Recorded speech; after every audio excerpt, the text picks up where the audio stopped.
You have binomial theorem math homework to finish, but it looks so complicated that you decide to procrastinate and play chess against yourself. The game goes badly for both sides, and you end up with the kings in opposite corners with no other pieces on the board.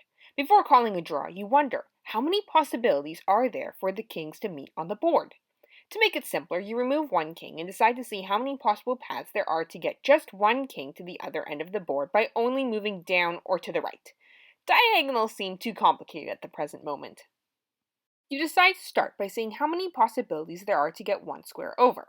Well, that's one. In fact, to get to all the boxes horizontally along the top of the board or vertically along the left side of the board, there's only one possibility for reaching each of these boxes. To get to the square kitty corner to your king, there are two options, since you could go this way or this way. To reach the one beneath that, you could go here, here, or here. So that's 3. 2 plus 1 equals 3. You wonder if that's a pattern. So this box is 3 as well, and then these are 4.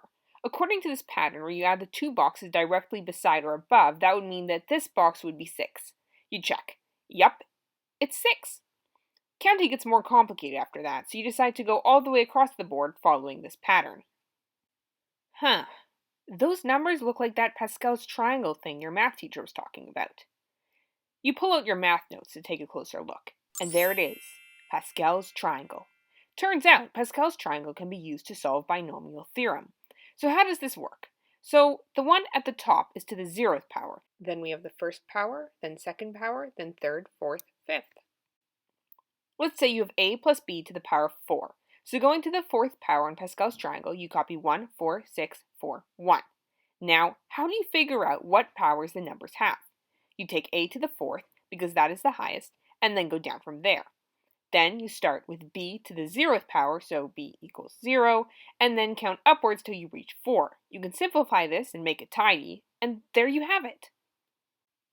Why does this work though? So you take a plus b squared, and you know there's only one way to get a squared, and that is by doing a times a. However, there are two methods of reaching ab, because you can do a times b or b times a. Then there's only one method of reaching b squared.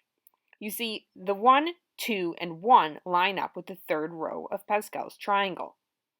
So you are more likely to get AB because there are more ways of reaching this combination.